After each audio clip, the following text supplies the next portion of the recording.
Endo membrane system. हम बच्चों अभी तक सेल की बाउंड्री के बारे में समझ चुके हैं कि सेल में क्या क्या बाउंड्रीज होती है। सेल वॉल, सेल मेम्ब्रेन हम समझ चुके हैं। अब हम सेल के अंदर चलते हैं। सेल के अंदर फ्लूइड प्रेजेंट होता है जिसको हम कहते हैं साइटोप्लाज्म। इस साइटोप्लाज्म में कई सारे ऑर्गेनेल्स होते हैं। इसमें ER, Golgi body, mitochondria, chloroplast, peroxisome, ऐसे कई सारे ऑर्गेनेल्स बैठे होते हैं। अब बच्चों ये जो ऑर्गेनल्स होते हैं, इन ऑर्गेनल्स में से कुछ ऑर्गेनल्स ऐसे होते हैं जिनके फंक्शन एक दूसरे से कोऑर्डिनेटेड होते हैं। जिनके फंक्शन एक दूसरे से कोऑर्डिनेटेड है और जिनके फंक्शन कोऑर्डिनेटेड होते हैं उन्हीं को इंक्लूड किया जाता है endo membrane system. Endo membrane system में सब नहीं आता है, वही आएगा जिसके फंक्शन एक दूसरे से कोऑर्डिनेटेड है। तो एंडो मेम्ब्रेन का मतलब organelles their functions are coordinated are consider as endomembrane system. इसको आप ऐसे समझिएगा, जैसे कोई ये सेल ऑर्गेनल है, इस ऑर्गेनल ने यहां पर एक केमिकल बनाया। अच्छा, इसको बनाने के बाद इसने क्या किया, दूसरे ऑर्गेनल के पास भेजा। अब दूसरे ऑर्गेनल ने इसको मॉडिफाइड किया और मॉडिफाइड करने के बाद तीसरे के पास भेज दिया। तो एक से कुछ बना, दूसरे ने मॉडिफाइड किया, फिर तीसरे के पास भेजा। तो इनके फंक्शन एक दूसरे से ऐसे लिंक लग रहे हैं। तो जिनके फंक्शन ऐसे लिंक होते हैं उसी को इंक्लूड किया जाता है एंडो मेम्ब्रेन में। अब बात आती है एंडो मेम्ब्रेन में किस किस को इंक्लूड किया जाए। तो एंडो मेम्ब्रेन में इंक्लूड किया जाता है ER, endoplasmic reticulum, Golgi body, lysosome और वैक्यूल। ये बच्चों ऐसे 4 सेल ऑर्गेनल्स होते हैं जिनको एंडो मेम्ब्रेन में इंक्लूड किया गया है क्योंकि इनके फंक्शन एक दूसरे से कोऑर्डिनेटेड है। अब बच्चों के दिमाग में आता है कि कोऑर्डिनेशन मतलब आपस में फंक्शन लिंक है। तो इनमें कोऑर्डिनेशन की अगर हम बात करें तो सेल में जितने भी ऑर्गेनल्स है, देखा जाए तो सब में आपस में कोऑर्डिनेशन होता ही है। जैसे मान लीजिए इस ईआर को एनर्जी चाहिए तो ये माइटोकॉन्ड्रिया के साथ लिंक होगा, बिल्कुल होगा भाई। ईआर को एनर्जी चाहिए तो माइटोकॉन्ड्रिया से तो आएगी। तो इसका मतलब ये आपस में कहीं ना कहीं कोऑर्डिनेटेड तो रहते हैं। लेकिन हमने एंडो मेम्ब्रेन में इन 4 को ही क्यों रखा, ये सब अकॉर्डिंग टू एनसीईआरटी है। एनसीईआरटी ने कह दिया एंडो मेम्ब्रेन में ये 4 नाम है, तो हमने भी कह दिया बस ये 4 नाम है। तो एंडो मेम्ब्रेन में केवल 4 है। आपसे पूछा जाए माइटोकॉन्ड्रिया, क्लोरोप्लास्ट, पेरोक्सिसोम, ये एंडो मेम्ब्रेन में नहीं आते। एनसीईआरटी ने कह दिया नहीं आते तो नहीं आते। तो ये नहीं आते हैं। क्यों नहीं आते? क्योंकि उनके फंक्शन इनके साथ इस तरह से डायरेक्ट वे में कोऑर्डिनेटेड नहीं होता है, ऐसा एनसीईआरटी ने कहा है। तो जैसा एनसीईआरटी ने कहा है हम बच्चों उसी को फॉलो करेंगे। क्लियर? आपसे कभी पूछा जाए एंडो मेम्ब्रेन में कौन इंक्लूड है तो आप इन 4 के नाम देंगे। अब बात आती है ये आपस में कैसे कोऑर्डिनेटेड होते हैं, कैसे ये लिंक होते हैं, इस बात को भी हम समझें। इनका कोऑर्डिनेशन कैसे चलता होगा आपको समझाने के लिए बच्चों मैंने एक सेल को ड्रॉ किया है। सेल के अंदर ये बच्चों यहां पर यूकैरियोटिक सेल है, तो इसमें आप देखेंगे इसे वेल डेवलप्ड न्यूक्लियस दिख रहा है। इसी न्यूक्लियस के अंदर जेनेटिक मटेरियल डीएनए प्रेजेंट होता है। अब बच्चों जो न्यूक्लियस होता है, इस न्यूक्लियस की अगर हम आउटर मेम्ब्रेन की बात करें, न्यूक्लियस में 2 मेम्ब्रेन दिख रही होगी, ये तो दिख रही है आउटर और ये दिख रही है इनर। न्यूक्लियस की जो आउटर मेम्ब्रेन होती है, इसके साथ आउटर मेम्ब्रेन के साथ ही यहां बच्चों ऐसे मेम्ब्रेन का एक नेटवर्क जुड़ा हुआ है। देख लेंगे आप, इस तरह से ये मेम्ब्रेन का एक नेटवर्क लगा हुआ है। आउटर मेम्ब्रेन के साथ ऐसे मेम्ब्रेन का एक नेटवर्क लगा होता है और मेम्ब्रेन का यही नेटवर्क कहलाता है एंडोप्लाज्मिक रेटिकुलम। लेकिन खास बात, अगर बच्चों इस एंडोप्लाज्मिक रेटिकुलम के ऊपर ऐसे राइबोसोम अटैच है, ये जो स्ट्रक्चर दिखाई दे रही है ऐसे राइबोसोम है, तो ऐसी एंडोप्लाज्मिक रेटिकुलम को रफ एंडोप्लाज्मिक रेटिकुलम, जिसको शॉर्ट में हम आरईआर कह देते हैं। अच्छा, रफ क्यों कह देते हैं? क्योंकि राइबोसोम लगे होने की वजह से इसकी सरफेस रफ हो जाती है और रफ हो जाती है इसलिए इनको नाम दे दिया गया रफ एंडोप्लाज्मिक रेटिकुलम। अच्छा, रफ एंडोप्लाज्मिक रेटिकुलम में क्या लगे होंगे? राइबोसोम। लेकिन याद रखना, यहां जो राइबोसोम होंगे टाइप पूछा जाए तो एटीएस। तो रफ एंडोप्लाज्मिक रेटिकुलम में एटीएस टाइप के राइबोसोम लगे होते हैं। कुछ एंडोप्लाज्मिक रेटिकुलम ऐसी भी होती है जिनकी सरफेस पर कोई राइबोसोम नहीं है, राइबोसोम ही नहीं है। और राइबोसोम नहीं है तो इनकी सरफेस आप देखोगे ऐसे स्मूथ दिख रही होगी, इसलिए इनको कहा जाता है स्मूथ एंडोप्लाज्मिक रेटिकुलम। तो बताओ एंडोप्लाज्मिक रेटिकुलम कितने टाइप की हो गई? Yes, 2 type. कौन कौन सी? Rough endoplasmic reticulum, smooth endoplasmic reticulum. और दोनों में डिफरेंस पूछे तो राइबोसोम प्रेजेंट है तो रफ है, राइबोसोम नहीं है तो स्मूथ है। अरे बात समझ में? इनमें से बच्चों राइबोसोम अगर अटैच है तो आप सभी जानते हैं राइबोसोम का सबसे मेन फंक्शन होता है प्रोटीन सिंथेसिस। राइबोसोम का काम ही यही है। तो जब यहां राइबोसोम लगे हुए हैं तो इसी की मदद से यहां अल्टीमेटली बच्चों ऐसे प्रोटीन का सिंथेसिस हो जाएगा। तो रफ एंडोप्लाज्मिक रेटिकुलम बताओ क्या बना देती है? प्रोटीन। अच्छा, इनके पास राइबोसोम है ही नहीं, तो ये प्रोटीन कभी बना ही नहीं सकती। बात आती है फिर स्मूथ ईआर क्या बनाती है? तो इसका मेन फंक्शन होता है लिपिड का सिंथेसिस। तो क्या सीखा हमने? Rough endoplasmic reticulum protein synthesis में काम आ जाती है, और स्मूथ एंडोप्लाज्मिक रेटिकुलम ऐसे लिपिड के सिंथेसिस में काम आती है। क्लियर? अब बच्चों, जब यहां पर ऐसे प्रोटीन और ऐसे लिपिड का सिंथेसिस हो जाता है, तो सिंथेसिस होने के बाद इन्हें बच्चों ऐसी वेसाइकल में पैक कर दिया जाता है। ये जो स्ट्रक्चर दिख रही है ये वेसाइकल। अच्छा, जो वेसाइकल आरईआर से बनी, इसके अंदर आप देखोगे बच्चों ऐसे ये प्रोटीन भरा हुआ है, और जो वेसाइकल ऐसी एसईआर से बनी हुई है, इनके अंदर आप देखोगे तो ये लिपिड भरा हुआ है। मतलब इनके अंदर आप देखोगे ये लिपिड्स होते हैं। तो ध्यान रखना, जो वेसाइकल आरईआर से डेराइव होगी उसमें प्रोटीन होगा, एसईआर वाले में लिपिड्स होंगे। अब बच्चों, ये प्रोटीन और लिपिड की जो वेसाइकल आपको दिख रही है, इन्हें अब भेज दिया जाता है दूसरे सेल ऑर्गेनल के पास, और वो ऑर्गेनल कहलाता है गोल्जी बॉडी। ये जो स्ट्रक्चर आपको दिखाई दे रही है, ये एग्जैक्टली बच्चों गोल्जी बॉडी की है। ये गोल्जी बॉडी है। गोल्जी बॉडी की स्ट्रक्चर अगर आप ध्यान से देखोगे तो इनके स्ट्रक्चर में ऐसी लॉन्ग फ्लैटेड स्ट्रक्चर दिखाई दे रही होगी। ऐसे दिख रहा है, ऐसे लॉन्ग है, फ्लैटेड स्ट्रक्चर दिख रही है। ये जो एक स्ट्रक्चर दिख रही है, इसे बच्चों नाम दिया जाता है सिस्टर्नी। बात को समझना, ये जो एक छोटी सी फ्लैटेड स्ट्रक्चर, नाम बोलो सिस्टर्नी। बताओ, इतने का नाम बोलो सिस्टर्नी, इतने का नाम बोलो सिस्टर्नी। जब ये सिस्टर्नी एक के पास ऐसे अरेंज होती है, तो सिस्टर्नी का ये ग्रुप बना, और सिस्टर्नी के इसी ग्रुप को कहा जाता है गोल्जी बॉडी। बताओ, ये स्ट्रक्चर क्या कहलाती है? Golgi body. तो यहां पर ये जो आपको दिखाई दे रही है, इसको हम कह देते हैं गोल्जी बॉडी। गोल्जी बॉडी की खास बात ये होती है कि इसके स्ट्रक्चर में आपको दो सरफेस मिलेगी। ध्यान से आप देखोगे, गोल्जी बॉडी का ये वाला सरफेस, ये वाला पार्ट टूवर्ड द न्यूक्लियस है, न्यूक्लियस की तरफ है। और जो न्यूक्लियस की तरफ होता है, ऐसी सरफेस को कहा जाता है सिस सरफेस, या इसी को हम फॉर्मिंग, या यहां पर ये कॉन्वेक्स सरफेस होती है। तो ध्यान रखना, जो न्यूक्लियस की तरफ आती है उसको हम सिस, फॉर्मिंग या कॉन्वेक्स सरफेस कहते हैं। अब अपर की साइड में देखो, सबसे ऊपर वाला, टॉप वाला, यहां पर जो सरफेस आपको दिख रही होगी, इस अपर वाली सरफेस को कहा जाता है ट्रांस सरफेस, या इसी का दूसरा नाम होता है मैच्योरिंग सरफेस। यहां देखने में ऐसा लगता है जैसे कोई कर्व टाइप का दिख रहा है, तो ये बन गया कॉनकेव। अच्छा, ये कॉनकेव है तो ये कॉन्वेक्स हो जाएगा। एक बार फिर समझना, गोल्जी बॉडी में सिस्टर्नी प्रेजेंट होती है। ये सिस्टर्नी एक के ऊपर एक अरेंज है। अच्छा, सिस्टर्नी का जो पार्ट टूवर्ड द न्यूक्लियस आया, नाम बोलो सिस, इसी का दूसरा नाम फॉर्मिंग, और शेप पूछा जाए तो कॉन्वेक्स होता है। अच्छा, इसी तरह से जो टूवर्ड द मेम्ब्रेन आपको दिख रहा होगा, इसे नाम देंगे ट्रांस फेस या मैच्योरिंग फेस, या इसे हम कॉनकेव सरफेस कह देंगे। तो बताओ कितनी सरफेस होगी? 2 सिस एंड ट्रांस सरफेस। अब होता क्या है, ये जो बच्चों ईआर से जो वेसाइकल बनी थी, अब इन वेसाइकल को यहां से गोल्जी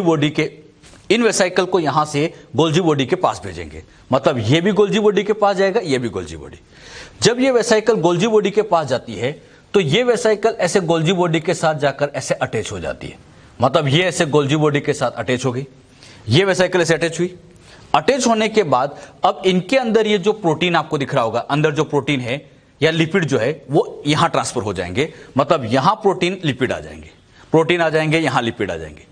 क्या सीखा हमने? ध्यान समझना, ईआर के अंदर जो प्रोटीन और लिपिड बने थे, फाइनली गोल्जी बॉडी के पास गए, गोल्जी बॉडी की सिस सरफेस से फ्यूज हुआ। ध्यान से देखना, ये वेसाइकल सिस से फ्यूज हुई, फ्यूज होने के बाद अंदर का प्रोटीन, अंदर का लिपिड गोल्जी बॉडी के पास चला गया। क्या सिखाया? फाइनली प्रोटीन लिपिड किसके पास गए? Golgi body. अब गोल्जी बॉडी क्या करती है? गोल्जी बॉडी इन प्रोटीन और लिपिड को मॉडिफाइड करती है। कैसे करती है? मॉडिफाइड करने के लिए वो क्या करती है, यहां इनके साथ ऐसे कुछ मॉलिक्यूल जोड़ देती है। दिख रहा होगा आपको, ये बच्चों यहां पर ऐसे कुछ पार्ट अटैच कर दिया गया। ये जो बच्चों यहां पर ये पार्ट अटैच किया जा रहा है, ये पार्ट जो अटैच किया जा रहा है, ये पार्ट कहलाता है carbohydrate.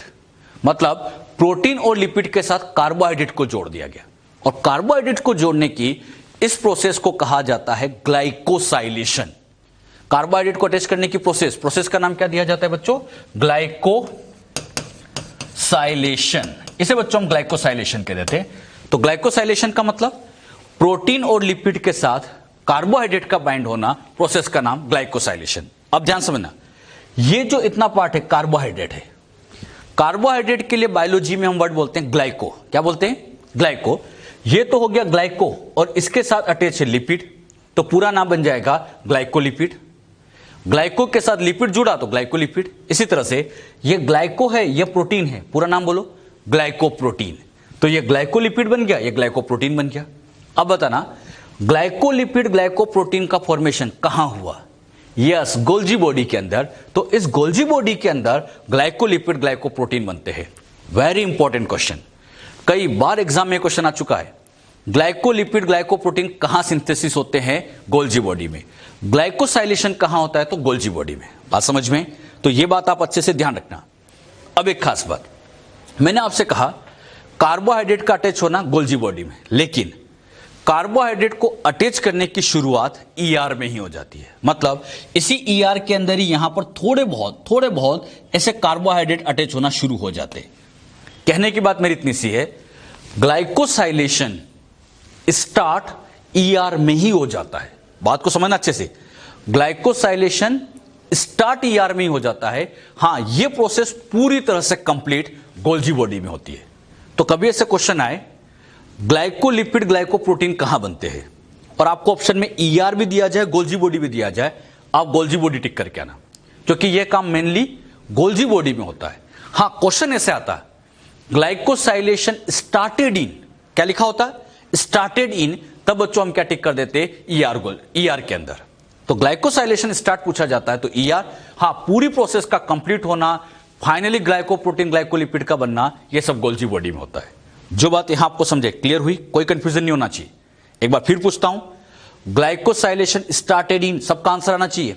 Glycosylation started in ER, completed in Golgi body, और ग्लाइकोप्रोटीन ग्लाइकोलिपिड का बनना तो पूछा जाए तो आंसर गोल्जी बॉडी ही जाएगा। क्लियर? अब बच्चों यहां पर ये जो ग्लाइकोप्रोटीन ग्लाइकोलिपिड बने हैं, मॉडिफाइड हो गए हैं। अब इनको क्या किया जाता है?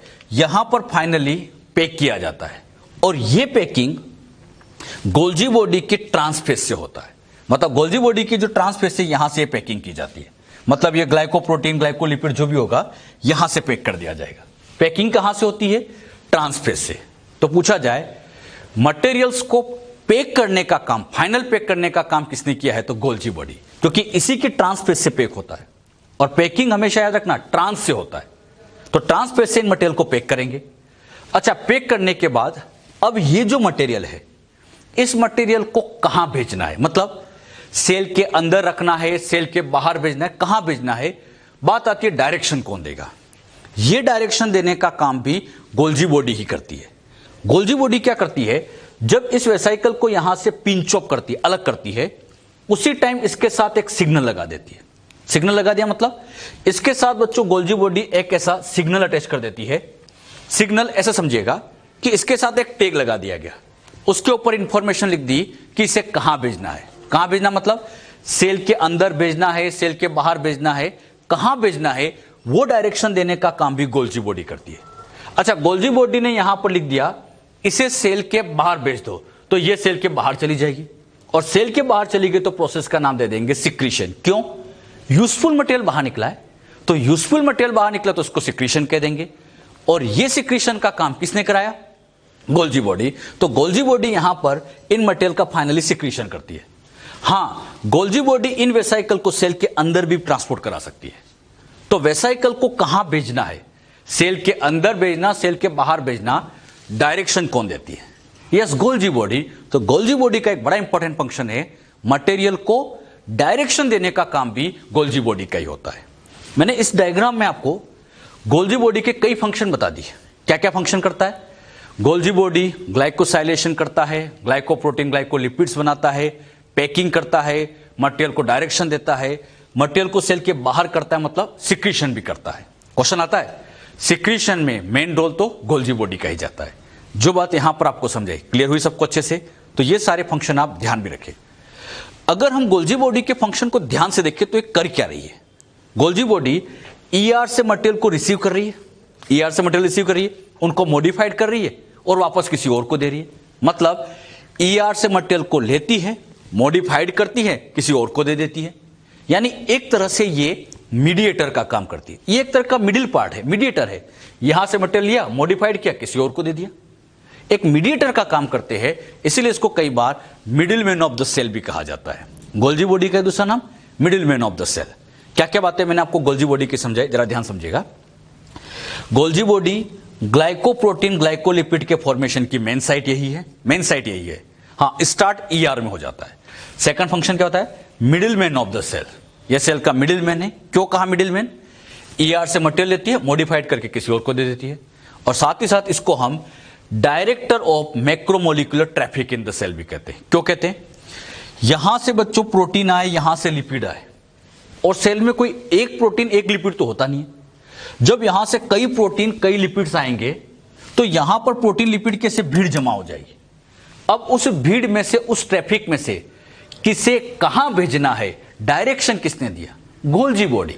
तो गोल्जी बॉडी यहां पर इनको डायरेक्शन देती है, इसलिए इसको कहा जाता है director of macromolecular traffic. Macromolecular traffic मतलब सेल के अंदर ये प्रोटीन की भीड़ जमा हो गई, वही मैक्रोमोलिकुलर ट्रैफिक है। तो इन भीड़ को डायरेक्शन देने का काम गोल्जी बॉडी का है।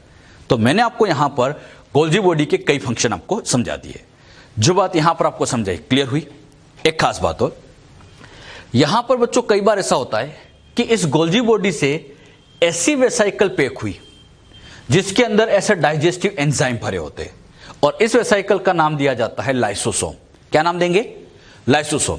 तो ऐसी वेसाइकल पैक हुई जिसमें डाइजेस्टिव एंजाइम भरे हैं, वो लाइसोसोम है। अब बताना, लाइसोसोम को पैक करने का काम गोल्जी बॉडी ने किया है। पैकिंग तो गोल्जी बॉडी कर रही है, लेकिन खास बात, जब इसको यहां पैक करेंगे तो पैक करते टाइम यहां प्रोटीन लिपिड सब चाहिए। अब मुझे बताओ, यहां पैकिंग करेंगे, मेम्ब्रेन बनाएंगे, प्रोटीन लिपिड चाहिए, कहां से आए, आए तो ईआर से ही। मतलब इस ईआर से ही तो प्रोटीन गए, लिपिड गए, इधर से प्रोटीन गए, लिपिड गए, वही आपस में मर्ज होकर लाइसोसोम तैयार कर रहे हैं। तो लाइसोसोम को पैक करने के लिए जो मटेरियल चाहिए किसने दिया, ईआर ने ही दिया। तो हम कह सकते हैं ER, material formed by ER. Lysosome के जो मटेरियल है किसने बनाए, ईआर ने। तो खास बात, यहां से मटेरियल गए, गोल्जी बॉडी ने पैक किया, लाइसोसोम तैयार। तो लाइसोसोम को फॉर्म करने में दोनों का रोल है। मतलब ईआर और गोल्जी बॉडी, ईआर और गोल्जी बॉडी मिलकर फाइनली बच्चों लाइसोसोम को तैयार करते हैं। तो कभी आपसे पूछे लाइसोसोम का फॉर्मेशन किस किसने किया है, ईआर प्लस गोल्जी बॉडी। हां, लेकिन लैंग्वेज इंपॉर्टेंट है, क्वेश्चन आ चुका है ऐसा। लाइसोसोम की पैकिंग कौन करता है, तो पैकिंग का वर्ड आ गया तो गोल्जी बॉडी। हां, लाइसोसोम को फॉर्म कौन करता है, तो दोनों ईआर प्लस गोल्जी बॉडी मिलकर लाइसोसोम तैयार करते हैं। जो बात यहां समझाई, क्लियर हुई। एक बात आप नोटिस कर रहे होंगे कि यहां पर कुछ ना कुछ इनमें आपस में कोऑर्डिनेशन चल रहा है। कैसे, ईआर से मटेरियल बने, गोल्जी बॉडी के पास गए, गोल्जी बॉडी ने मॉडिफाइड किया, दूसरे के पास भेजा। तो इन सब का आपस में कोऑर्डिनेशन चल रहा है, और जिनका भी कोऑर्डिनेशन होता है उसे हम इंक्लूड करते हैं एंडो मेम्ब्रेन सिस्टम। तो एंडो मेम्ब्रेन सिस्टम में किसको रखेंगे, जिनके फंक्शन आपस में कोऑर्डिनेटेड होते हैं, उन्हीं को बच्चों एंडो मेम्ब्रेन में रखते हैं। लेकिन हमने एक नाम और लिखा था, यस, वैक्यूल। हमने बच्चों यहां पर एक नाम और लिखा था, इस तरह से, ये वैक्यूल है। सेल के अंदर इस तरह से ये वैक्यूल है। ये जो वैक्यूल है, इस वैक्यूल को फॉर्म करने में भी ईआर का ही रोल होता है। और एक खास बात, यहां पे बच्चों इनके जो वेस्ट मटेरियल है, ये वेस्ट मटेरियल है, वो सब अल्टीमेटली जाते तो वैक्यूल के पास ही है। तो वैक्यूल भी कहीं ना कहीं एक तरह से इनके साथ लिंक की है, इसीलिए वैक्यूल को भी एंडो मेम्ब्रेन सिस्टम में ही इंक्लूड किया गया। तो एंडो मेम्ब्रेन में कितने ऑर्गेनल्स हो गए, क्लियर हुए सबको अच्छे से, टोटल 4 ऑर्गेनल। कौन कौन से, ईआर, गोल्जी बॉडी, लाइसोसोम और वैक्यूल। इन्हीं चारों को मिला के फाइनली बन गया है एंडो मेम्ब्रेन सिस्टम। और ये आपस में कैसे कैसे कोऑर्डिनेटेड, क्लियर हुआ सबको अच्छे से। एक आउटलाइन दे रहा हूं, ध्यान समझना। न्यूक्लियस के साथ मेम्ब्रेन का नेटवर्क ईआर, राइबोसोम जुड़ा तो आरईआर, नहीं तो एसईआर। आरईआर प्रोटीन बनाएगा, एसईआर लिपिड। फिर इन प्रोटीन लिपिड को गोल्जी बॉडी के पास भेजेंगे, गोल्जी बॉडी उनको मॉडिफाइड करेगी। मॉडिफाइड करने के बाद फाइनल पैकिंग ऐसे ट्रांसफेज से होती है। फिर ये मटेरियल सेल के बाहर भी जा सकते हैं, अंदर भी जा सकते हैं, और ऐसी वेसिकल बन गई जिसमें डाइजेस्टिव एंजाइम भरे, उसको नाम दे दिया लाइसोसोम। तो ये आपस में किस तरह से कोऑर्डिनेटेड थे, ये बात हमने यहां समझी है, क्लियर। आप चाहे तो डायग्राम बनाना चाहे तो बना भी लीजिएगा। जो बात आपको यहां पर समझाई, क्लियर हुई सबको अच्छे से। अब बच्चों हम इसके सारे कंपोनेंट को एक एक करके समझेंगे। पहले मैं ईआर समझाऊंगा, फिर गोल्जी बॉडी, और फिर लाइसोसोम, फिर वैक्यूल। स्टार्ट करते हैं एंडोप्लाज्मिक रेटिकुलम से। एंडोप्लाज्मिक रेटिकुलम होती क्या है? ये बच्चों न्यूक्लियस है। इस न्यूक्लियस की जो आउटर मेम्ब्रेन है, ये आउटर मेम्ब्रेन है। इस आउटर मेम्ब्रेन के साथ ऐसे मेम्ब्रेन का ये नेटवर्क लगा हुआ है। ऐसे आप देखिएगा मेम्ब्रेन का एक बड़ा सा नेटवर्क लगा है। यही नेटवर्क कहलाता है एंडोप्लाज्मिक रेटिकुलम। न्यूक्लियस के आउटर मेम्ब्रेन के साथ मेम्ब्रेन का ऐसे नेटवर्क है। यही नेटवर्क क्या कहलाता है? एंडोप्लाज्मिक रेटिकुलम कहलाता है। एंडोप्लाज्मिक रेटिकुलम है क्या? Network of tiny tubular structure present in the cytoplasm. Cytoplasm के अंदर स्कैटर्ड होती है। अच्छा, जब बच्चों ये ईआर लगी होती है यहां चारों तरफ, ऐसे चारों तरफ, तो यहां पर साइटोप्लाज्म भरा है। आप देखोगे न्यूक्लियस के चारों तरफ साइटोप्लाज्म भरा है। अब बच्चों जब ये ईआर यहां पर ऐसे लगी होगी, ये ईआर यहां लगी होगी, तो ये ईआर के अंदर जो स्पेस दिख रहा है, इस ईआर के अंदर वाले स्पेस को कहा जाता है ल्यूमिनल। ल्यूमिनल पार्ट मतलब ईआर के अंदर का। और ये जो बाहर का जितना भी सेक्शन आपको दिख रहा है, बाहर बाहर वाला, ये एक्स्ट्रा ल्यूमिनल कहलाता है। मतलब ईआर सेल के अंदर दो कंपार्टमेंट बनाती है, एक सेल के अंदर, ईआर के अंदर का, एक बाहर का। मतलब ये एक तरह से इंट्रासेल्युलर स्पेस बनाती है, सेल के अंदर स्पेस बनाती है। अच्छा, जो स्पेस इस ईआर के अंदर आ गई वो तो कहलाएगी ल्यूमिनल, और बाहर वाली को एक्स्ट्रा ल्यूमिनल कह देते हैं।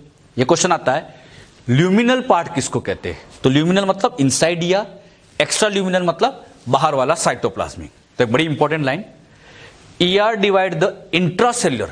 अच्छा, इंट्रा वर्ड क्यों लिखा? सेल के अंदर का। तो intracellular space in two compartment, और टू कंपार्टमेंट कौन कौन से हो गए? ल्यूमिनल मतलब इनसाइड ईआर, एक्स्ट्रा ल्यूमिनल मतलब ईआर के बाहर वाला यानी साइटोप्लाज्मिक पार्ट होगा। क्लियर? जो बात यहां समझाई, क्लियर हुई सबको अच्छे से?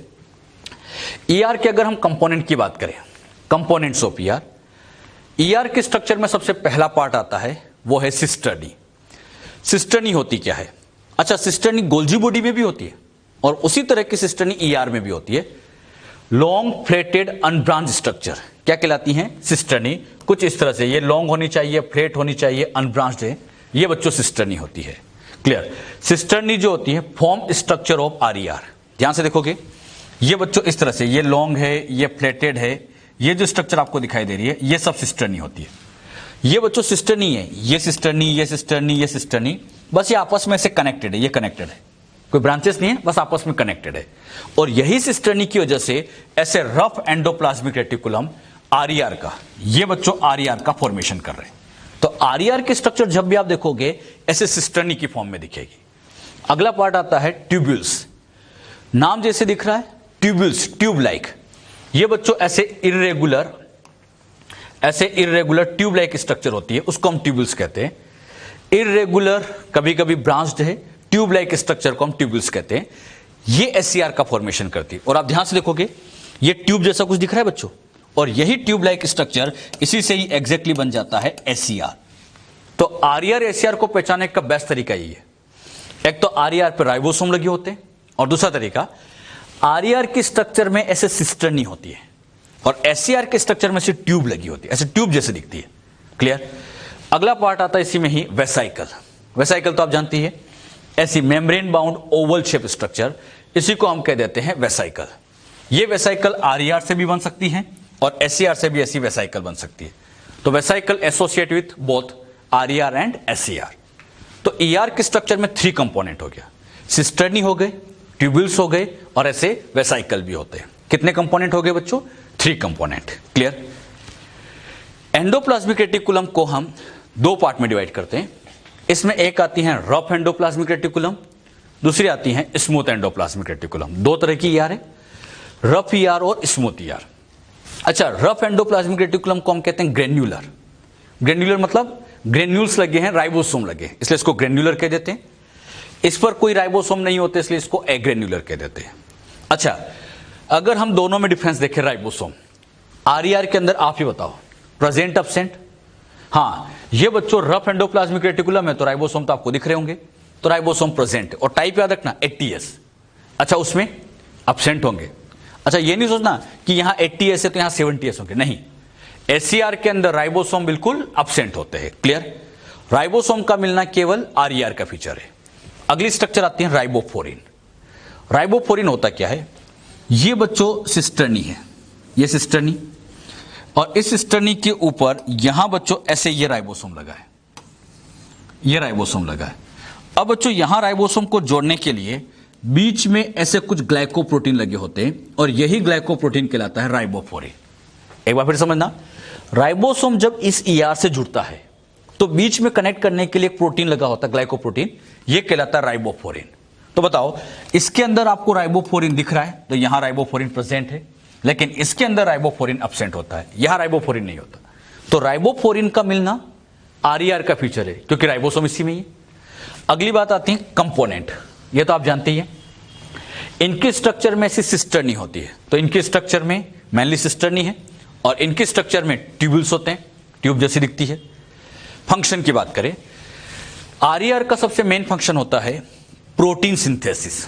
ये सबसे मेन काम प्रोटीन सिंथेसिस करते हैं, साथ ही साथ ये सिक्रीशन भी कर सकते हैं, मतलब मटेरियल को सेल से बाहर भी कर सकते हैं, सिक्रीशन भी करा सकते हैं। आरईआर दोनों में काम आती है, प्रोटीन सिंथेसिस तो करती है, सिक्रीशन में भी इसका रोल है। एससीआर का मेन काम आप जानते हैं लिपिड सिंथेसिस।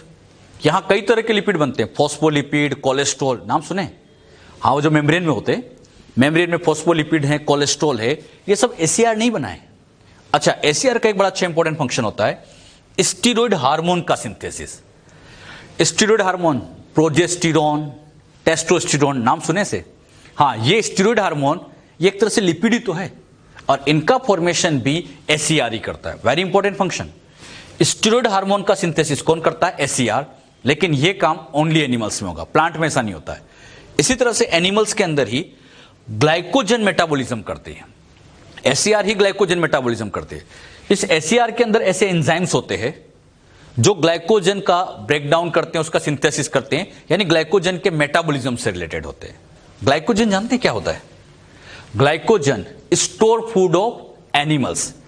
एनिमल का जो स्टोर फूड होता है, जैसे प्लांट में स्टार्च होता है, एनिमल का स्टोर फूड ग्लाइकोजन है। तो उस ग्लाइकोजन को ब्रेक करने सिंथेसिस में अल्टीमेटली एससीआर का ही फंक्शन होता है। तो एससीआर ग्लाइकोजन मेटाबॉलिज्म में भी रोल रखती है, यानी एससीआर के भी कई फंक्शन है। ये function very very important, lipid synthesis में है, स्टीरॉयड हार्मोन सिंथेसिस में है, ग्लाइकोजन मेटाबॉलिज्म में है, ये एससीआर है। तो कहां आरईआर काम आती है, कहां एससीआर काम आती है? क्लियर है सबको अच्छे से?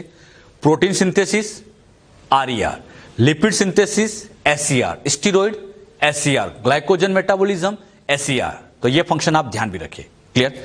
जो बात यहां समझाई, क्लियर हुई सबको अच्छे से? अगर हम बच्चों मॉडिफिकेशन की बात करें, मॉडिफिकेशन ऑफ ईआर, ईआर के मॉडिफिकेशन होते हैं। इसमें सबसे पहला मॉडिफिकेशन आता है सार्कोप्लाज्मिक रेटिकुलम। आप लोग बच्चों नाम से समझ जाते हैं, सार्को, सार्को मतलब मसल। ऐसी एंडोप्लाज्मिक रेटिकुलम जो मसल्स में पाई जाती है उसी को बच्चों सार्कोप्लाज्मिक रेटिकुलम कहते हैं। अकर इन स्केलेटन एंड कार्डियक मसल, ये मसल्स में प्रेजेंट होती है। अच्छा, सार्कोप्लाज्मिक रेटिकुलम जो आप मसल में देखते हैं ये एक तरह की एससीआर ही है, कोई और नहीं, एससीआर ही है। बस इसका जो है फंक्शन थोड़ा डिफरेंट है। इसका मेन फंक्शन यहां पर आता है कैल्शियम को स्टोर करना, स्टोर कैल्शियम। नॉर्मली अगर हम ईआर की बात करें, अपनी बॉडी में जो ईआर है, एससीआर है, कैल्शियम स्टोर नहीं करती, लेकिन जो स्केलेटन और कार्डियक मसल में जो एससीआर होती है वो कैल्शियम स्टोर करती है। मतलब सार्कोप्लाज्मिक रेटिकुलम कैल्शियम स्टोर करती है। इसका फंक्शन थोड़ा सा डिफरेंट हो गया, इसीलिए इसको एक तरह का मॉडिफिकेशन कह सकते हो आप। और इसी वजह से कैल्शियम स्टोर करने की वजह से इसका मेन फंक्शन आता है मसल कॉन्ट्रैक्शन। जब बच्चों मसल में कॉन्ट्रैक्शन होता है तो ये कॉन्ट्रैक्शन बेसिकली कैल्शियम की वजह से होता है। कैल्शियम का एक बड़ा इंपॉर्टेंट रोल होता है और ये कैल्शियम प्रोवाइड करने का काम सार्कोप्लाज्मिक रेटिकुलम ही है। तो सार्कोप्लाज्मिक रेटिकुलम के जो पॉइंट है ध्यान रखिएगा, एससीआर का मॉडिफाइड फॉर्म है, कैल्शियम स्टोर करता है जो कि फाइनली मसल कॉन्ट्रैक्शन में हेल्प करेगा। जो बात यहां समझाई, क्लियर हुई अच्छे से? इसी तरह से बच्चों अगला वर्ड आता है माइक्रोसोम। माइक्रोसोम क्या होता है? Fragments of ER associated with ribosome. ER के फ्रेगमेंट जो राइबोसोम के साथ जुड़े हुए हैं इन्हीं को माइक्रोसोम कह सकते हैं। ऐसे समझो, ये ईआर का एक छोटा सा फ्रेगमेंट है, टुकड़ा है, और इसके साथ बच्चों यहां पर ये राइबोसोम लगा है।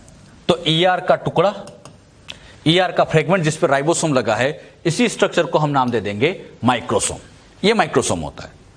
अब एक खास बात, ये माइक्रोसोम अपनी सेल में नहीं होता। मतलब अगर हम अपनी सेल में ढूंढे तो हमें माइक्रोसोम दिखेगा ही नहीं। तो फिर बात आती है माइक्रोसोम कैसे मिलता है? माइक्रोसोम ऑब्टेन किया जाता है high speed centrifugation of cell. Cell को हाई स्पीड पे सेंट्रीफ्यूज करो तब जाके आपको माइक्रोसोम मिल सकते हैं, ऐसे समझिएगा। आपको समझाने के लिए मैंने क्या किया, ये बच्चों टेस्ट ट्यूब ली, इस टेस्ट ट्यूब के अंदर ये सेल को रखा और यहां पे बच्चों ये एंडोप्लाज्मिक रेटिकुलम को रख दिया जिसके ऊपर ऐसे राइबोसोम लगे, ये राइबोसोम लगे। अब मैंने क्या किया, इस टेस्ट ट्यूब को हाई स्पीड पे रोटेट किया। अच्छा, हाई स्पीड पे रोटेशन क्या कहलाता है, सेंट्रीफ्यूगेशन। जब इसको हम हाई स्पीड पे सेंट्रीफ्यूज करते हैं तो ये बच्चों मेम्ब्रेन टूटने लगती है, ऐसी सेल मेम्ब्रेन टूटने लगती है। हाई स्पीड पे घुमाएंगे सेल मेम्ब्रेन टूटेगी। अच्छा, इसको बच्चों फिर यहां पे और हाई स्पीड पे घुमाते हैं तो धीरे धीरे ऐसा होता है कि जैसे इसकी मेम्ब्रेन टूटेगी ये ईआर बाहर आएगी और ईआर बाहर आने के बाद हाई स्पीड पे घुमाएंगे तो इससे ये जो ईआर है इनके भी ऐसे छोटे छोटे टुकड़े बन जाएंगे, ये ईआर के भी ऐसे छोटे छोटे फ्रेगमेंट्स बन जाते हैं और ईआर के इन्हीं छोटे फ्रेगमेंट्स को ही, हाँ, जिनके ऊपर राइबोसोम लगे हैं, इन्हीं को ही माइक्रोसोम कह देते हैं। एक बार फिर समझना, सेल को टेस्ट ट्यूब में रखा, हाई स्पीड पे घुमाया, हाई स्पीड पे घुमाया, पहले सेल मेम्ब्रेन टूटी, फिर ईआर भी टूटने लगे, ऐसे ईआर भी टूटने लगे, तो ईआर के जो छोटे छोटे टुकड़े मिले हैं इन्हीं को माइक्रोसोम कहते हैं। बात समझ में? क्या ये अपनी सेल में है? नहीं, अपनी सेल को बाहर निकालो, हाई स्पीड पे सेंट्रीफ्यूज कियो तब जाके मिलेंगे। अब बात आती है इस माइक्रोसोम का में फायदा क्या है। माइक्रोसोम का सबसे मेन फायदा साइंटिस्ट उठाते हैं। कैसे? माइक्रोसोम का मेन फंक्शन आता है study of in vitro protein synthesis. ये बच्चों इन विट्रो प्रोटीन सिंथेसिस की स्टडी में काम आते हैं। जैसे हमें यहां पर प्रोटीन सिंथेसिस को स्टडी करना है तो यहां पे बच्चों राइबोसोम है। अब यहां पर प्रोटीन सिंथेसिस की सारी चीजें डालो तो अल्टीमेटली यहां पे प्रोटीन सिंथेसिस होगा। तो सेल में प्रोटीन कैसे सिंथेसिस होता है उसको आपको इन विट्रो चेक करना है। इन विट्रो मतलब सेल के बाहर। तो सेल के बाहर चेक करने के लिए इन माइक्रोसोम का यूज करेंगे। तो माइक्रोसोम का फायदा, प्रोटीन सिंथेसिस तो है लेकिन इन विट्रो प्रोटीन सिंथेसिस की स्टडी में काम में लेते हैं।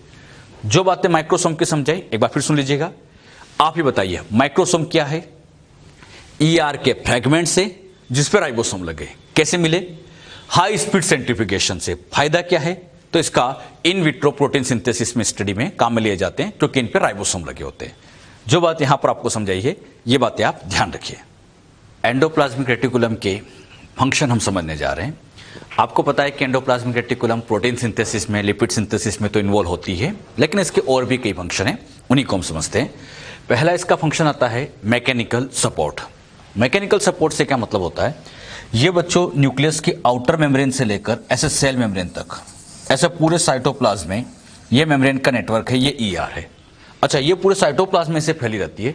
इससे क्या रहता है कि अगर हम बाहर से कोई प्रेशर भी लगाते तो ये ईआर उस बाहर वाले प्रेशर को ऐसे कैंसिल कर देती है, मतलब सेल के शेप को मेंटेन करके रखती है। और सेल का शेप मेंटेन करके रखती है, इसी को नाम दिया जाता है मैकेनिकल सपोर्ट। मतलब ये सेल को सपोर्ट करने का काम करती है। सेल को सपोर्ट करने में वैसे और चीजें भी काम में ली जाती हैं, जैसे इसमें हेल्प करते हैं माइक्रोट्यूब्यूल्स, माइक्रोफिलामेंट्स, जिनको हम साइटोस्केलेटन में पढ़ते हैं। तो इसके बारे में वहां पर आपको बताया जाएगा कि और कौन कौन सेल को सपोर्ट करते हैं। लेकिन ध्यान रखना, सेल के शेप को सपोर्ट करने में ईआर का भी रोल है, क्योंकि ईआर बाहर से कोई भी प्रेशर लगाएंगे उस प्रेशर को रोकेगी, सेल के शेप को मेंटेन रखती है। इसी का अगला फंक्शन आता है इंट्रासेल्युलर ट्रांसपोर्ट।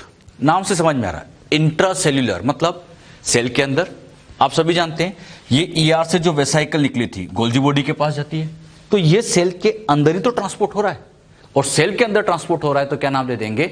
इंट्रासेल्युलर। तो इंट्रासेल्युलर ट्रांसपोर्ट करने में किसका रोल होता है? एंडोप्लाज्मिक रेटिकुलम का ही रोल है। क्लियर? इसी का अगला फंक्शन आता है सेल्युलर मेटाबॉलिज्म। ये सेल की मेटाबॉलिज्म को इंक्रीज कर देता है। आप सभी जानते हैं ईआर बच्चों से फोल्डेड फॉर्म में रहती है। अच्छा, फोल्डिंग होने से क्या होता है? हाँ, फोल्डिंग होने से सरफेस एरिया बढ़ता है और सरफेस एरिया बढ़ेगा तो इससे जो प्रोटीन है, सरफेस एरिया बढ़ने की वजह से राइबोसोम ज्यादा अटैच होंगे, राइबोसोम ज्यादा अटैच होंगे, प्रोटीन ज्यादा बनेंगे, एंजाइम ज्यादा बनेंगे, तो सेल की कहीं ना कहीं मेटाबॉलिक रिएक्शन को ये इनहेंस कर देते हैं। तो सेल की मेटाबॉलिक रिएक्शन को इनहेंस करने में इसका रोल है, क्योंकि ये फोल्ड होती है, फोल्ड होने से सरफेस एरिया बढ़ता है और सरफेस एरिया बढ़ेगा तो सेल की मेटाबॉलिक एक्टिविटी भी अल्टीमेटली इंक्रीज होगी। Next function protein synthesis. आप सभी जानते हैं ये आरईआर के थ्रू किया जाता है। लिपिड सिंथेसिस एससीआर के थ्रू। और एससीआर में कौन कौन से लिपिड बनते हैं? हाँ, फॉस्फोलिपिड बनता है, कोलेस्ट्रॉल बनता है, इसी तरह से स्टीरॉयड हार्मोन वो भी एससीआर के अंदर बनते हैं। ग्लाइकोजन मेटाबॉलिज्म करना वो भी एससीआर का काम है। ये फंक्शन हमने पहले समझे भी है। तो ये सारे फंक्शन ईआर के हैं। और भी फंक्शन आते हैं, जैसे इसमें न्यूक्लियर मेम्ब्रेन का फॉर्मेशन करना। न्यूक्लियस की जो मेम्ब्रेन होती है, न्यूक्लियस की मेम्ब्रेन कहें या अदर ऑर्गेनल जैसे लाइसोसोम, गोल्जी बॉडी, माइक्रोबॉडी, इनकी मेम्ब्रेन बनाने का काम भी ईआर का ही होता है।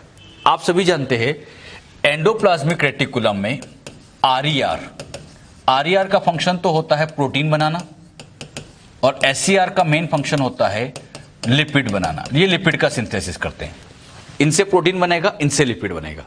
और जब ये प्रोटीन लिपिड बना सकते हैं तो यही प्रोटीन लिपिड सेल मेम्ब्रेन भी तो बना सकते हैं। अरे मेम्ब्रेन बनाने के लिए मेन कंपोनेंट लिपिड और प्रोटीन ही तो है। तो लिपिड एससीआर में बन रहे हैं, प्रोटीन आरईआर में बन रहे हैं, तो दोनों बिना के मेम्ब्रेन बना सकते हैं। तो किसी भी ऑर्गेनल की अगर मेम्ब्रेन बनाना है, ज्यादातर ऑर्गेनल की मेम्ब्रेन बनाने का काम ईआर ही करती है। इवन जो न्यूक्लियस होता है सेल के अंदर, ये जो न्यूक्लियस होता है, इस न्यूक्लियस की ये जो मेम्ब्रेन है, इस मेम्ब्रेन को बनाने के लिए भी ईआर का ही रोल है। एक बार बच्चों नीट में बड़ा अच्छा क्वेश्चन आया था, न्यूक्लियर मेम्ब्रेन कौन फॉर्म करता है। अब उन्होंने जो ऑप्शन दिए थे बड़े कंफ्यूजिंग दे दिए। उन्होंने क्या किया, ऑप्शन में आरईआर भी दे दिया और एससीआर भी दे दिया, दोनों दे दिए। आरईआर एससीआर दोनों ऑप्शन में दे दिए। अब हमें एक को टिक करना है। तो अगर बच्चों दोनों में से एक को प्रायोरिटी देनी पड़े तो आप आरईआर को टिक करके आएंगे। क्यों? क्योंकि न्यूक्लियस के आउटर मेम्ब्रेन पे हम सबने देखा है राइबोसोम लगे होते हैं, और राइबोसोम का अटैच होना यह इंडिकेट कराता है कि इसको फॉर्म करने में मेन रोल आरईआर का ही रहा होगा। अरे आरईआर के ऊपर ही तो राइबोसोम होते हैं, तो वही आरईआर अल्टीमेटली इस मेम्ब्रेन बनाने में इन्वॉल्व हुई होगी। तो कभी ऐसे क्वेश्चन आए, ध्यान समझना, न्यूक्लियर मेम्ब्रेन कौन बनाता है, एक को टिक करना पड़े तो आप आरईआर को टिक करके आएंगे। ऐसा क्वेश्चन आ चुका है नीट में, तो आरईआर को टिक करेंगे। क्यों? क्योंकि यहां पर राइबोसोम अटैच है, और राइबोसोम अटैच है तो श्योर है कि इसको फॉर्म करने में आरईआर का मेन रहा होगा। इसी तरह से गोल्जी बॉडी की मेम्ब्रेन की बात करें, लाइसोसोम की मेम्ब्रेन की बात करें, माइक्रोबॉडीज की मेम्ब्रेन की बात करें, इनकी मेम्ब्रेन का फॉर्मेशन भी एंडोप्लाज्मिक रेटिकुलम ही करता है। क्लियर? इसी के बच्चों बहुत अच्छा फंक्शन आता है डिटॉक्सिफिकेशन। यह फंक्शन भी वेरी इंपॉर्टेंट।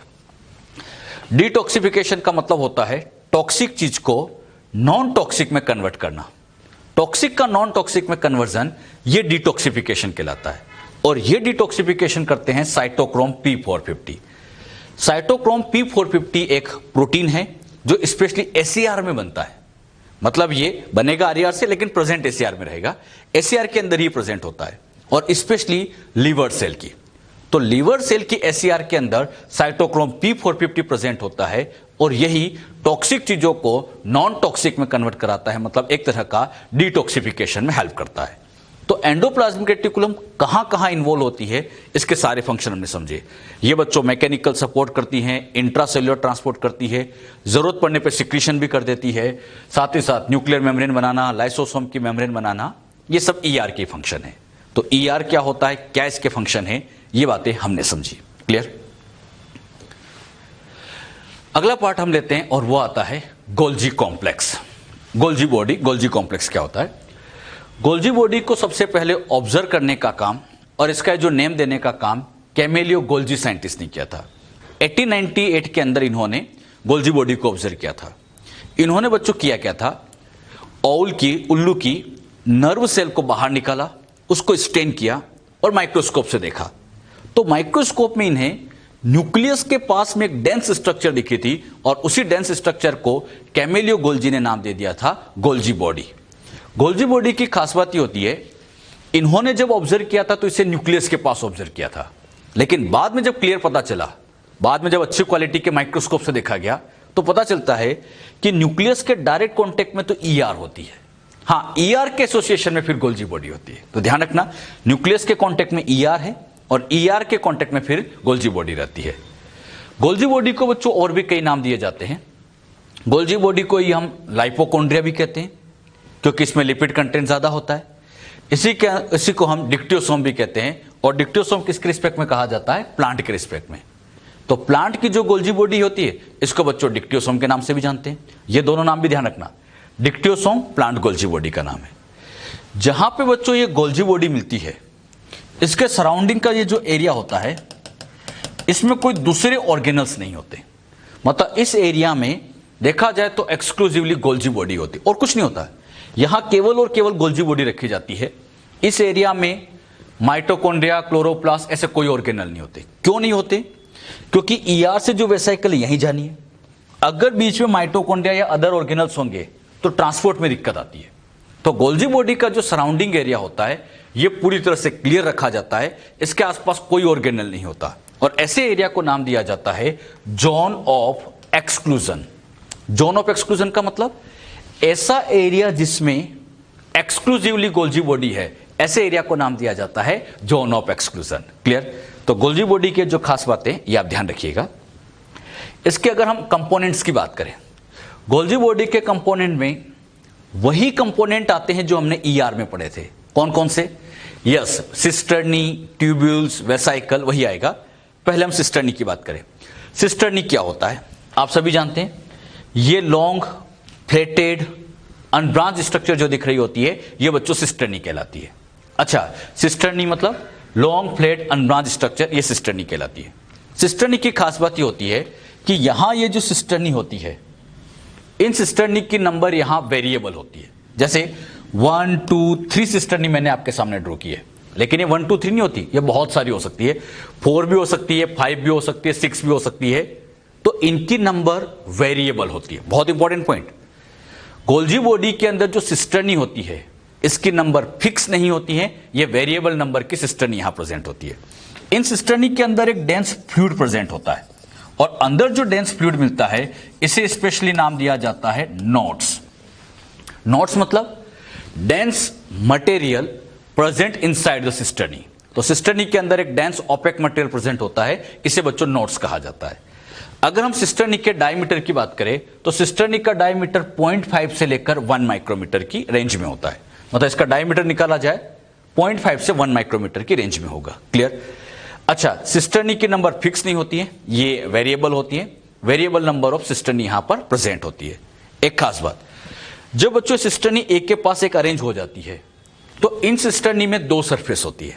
यह बात मैं आपको पहले भी समझा चुका हूं। जो पार्ट टूवर्ड द न्यूक्लियस आता है ऐसे पार्ट को हम सीस फॉर्मिंग या कॉन्वेक्स फेस कहते हैं, और जो अपर साइड में आता है उसको कहते हैं ट्रांस मैच्योरिंग या कॉन्केव सरफेस। यानी गोल्जी बॉडी के अंदर 2 सरफेस होती है, एक नीचे वाली सीस मतलब न्यूक्लियस की तरफ आ गई वो सीस है, और जो ऊपर की तरफ रहेगी वो ट्रांस है। अब बच्चों ये जो सीस और ट्रांस फेस होती है ये दोनों डिफरेंट है, ये सीस ट्रांस अलग अलग है, लेकिन बच्चों ये इंटरनली अगर देखा जाए तो ये इंटरनली सब कुछ कनेक्टेड ही होता है। एक बार फिर समझना, cis and trans face are entirely different, दोनों डिफरेंट है बट दे आर इंटरकनेक्टेड। तो बड़ी इंपॉर्टेंट लाइन, एनसीईआरटी की line, cis and trans face different होती हैं बट ये इंटरकनेक्टेड होती है, आपस में ये जुड़ी रहती है। और ऐसा भी होता है, यहां से बच्चों ऐसे वेसाइकल निकली, फिर इसके पास जुड़ेगी, फिर यहां से वेसाइकल बनेगी, इसके पास जुड़ेगी, तो ये इस वे में भी यहां पर अटैच रहती है। जो बातें यहां सिस्टर्नी की बताई, इनमें से डायमीटर अच्छे से ध्यान रखना, नंबर वेरिएबल होती है, ये भी ध्यान रखिएगा। तो ये पॉइंट आप अच्छे से ध्यान भी रखो। क्लियर? सिस्टर्नी क्या क्लियर हो सबको अच्छे से? अगले नंबर पे इसी में अगला कंपोनेंट आता है ट्यूब्यूल्स। ये बच्चों सिस्टर्नी थी। अब इस सिस्टर्नी के साथ ऐसी ट्यूब लाइक यहां स्ट्रक्चर लगी होती है, ऐसी ट्यूब लाइक स्ट्रक्चर, और ये जो ट्यूब लाइक स्ट्रक्चर यहां एसोसिएटेड आपको दिख रही होती है, इनको ट्यूब्यूल्स कहा जाता है। क्लियर? ट्यूब्यूल्स मतलब इरेगुलर, कभी कभी ब्रांच ट्यूब लाइक स्ट्रक्चर होती है। अगले नंबर पे आता है वेसाइकल। ऐसी मेम्ब्रेन बाउंड ओवल शेप ऐसी स्ट्रक्चर क्या कहलाती है बच्चों? Vesicle. Membrane bound Oval spherical structure vesicle कहलाती है। तो 3 कंपोनेंट हो गए, ध्यान समझना। ये सिस्टर्नी है, ये ट्यूब्यूल्स है, ये वेसाइकल है। गोल्जी बॉडी में खास बात ये होती है कि इसके ये जो कंपोनेंट आपको दिख रहे हैं, सिस्टर्नी, ट्यूब्यूल, वेसाइकल, एक दूसरे से कनेक्टेड है। सिस्टर्नी ट्यूब्यूल से कनेक्ट है, ट्यूब्यूल वेसाइकल से कनेक्ट है। एक दूसरे से कनेक्ट होने की वजह से ऐसा लगता है जैसे कॉम्प्लेक्स फॉर्म बना है, इसीलिए गोल्जी बॉडी को गोल्जी कॉम्प्लेक्स कहा जाता है। गोल्जी कॉम्प्लेक्स को कहते हैं क्योंकि इसके कंपोनेंट कॉम्प्लेक्स फॉर्म में अरेंज होते हैं, इसीलिए इसको बच्चों गोल्जी कॉम्प्लेक्स भी कहते हैं। फंक्शन की बात करें, गोल्जी बॉडी का सबसे पहला फंक्शन और मेन मटेरियल का सिक्रीशन करना, मटेरियल की पैकिंग करना, उनका सिक्रीशन करना। यह काम कैसे होता है ये मैं आपको पहले भी समझा चुका हूं, एक आउटलाइन। ईआर से जो मटेरियल जाते हैं गोल्जी बॉडी की सीस फेस के पास, ये जो सरफेस होती है ये सीस सरफेस होती है। फिर यहां से जो प्रोटीन आए थे ईआर के प्रोटीन लिपिड, गोल्जी बॉडी उनको मॉडिफाइड करती है, उनके साथ कार्बोहाइड्रेट जोड़ते हैं जिसको हम ग्लाइकोसाइलेशन कहते हैं। फिर इन मटेरियल की पैकिंग यहां अपर वाली ट्रांसफेज से होती है और पैक होने के बाद इन मटेरियल को या तो सेल के बाहर कर दिया जाता है या अंदर रख लेते हैं। अगर बाहर कर देंगे तो उसे सिक्रीशन कह देंगे, अंदर रख लेंगे तो ये इंट्रासेल्युलर भी हो जाएगा। यानी गोल्जी बॉडी ईआर से मटेरियल लेती है, मॉडिफाइड करती है, ग्लाइकोप्रोटीन ग्लाइकोलिपिड्स बनाती है, फिर बच्चों इसको ट्रांसफेज से पैक करती है। पैकिंग करने का काम भी गोल्जी बॉडी, और पैक करने के बाद या तो सेल के बाहर कर देती है या सेल के अंदर भी यूज कर सकती है। गोल्जी बॉडी ईआर से मटेरियल रिसीव करेगी सिस फेज के थ्रू, मॉडिफाइड करेगी कौन सी प्रोसेस से, तो ग्लाइकोसाइलेशन से, फाइनली ग्लाइकोप्रोटीन ग्लाइकोलिपिड्स बनाएगी और इनको बच्चों पैक करने के बाद सेल से बाहर भी कर सकती है या इंट्रासेल्युलर भी यूज कर सकते हैं। ये इसका सबसे मेन फंक्शन है और ये फंक्शन मैं आपको पहले समझा चुका हूं, तो आप इसको अच्छे से ध्यान भी रखें। एग्जाम में एक लाइन का क्वेश्चन आता है, ग्लाइकोप्रोटीन ग्लाइकोलिपिड्स किसने बनाए?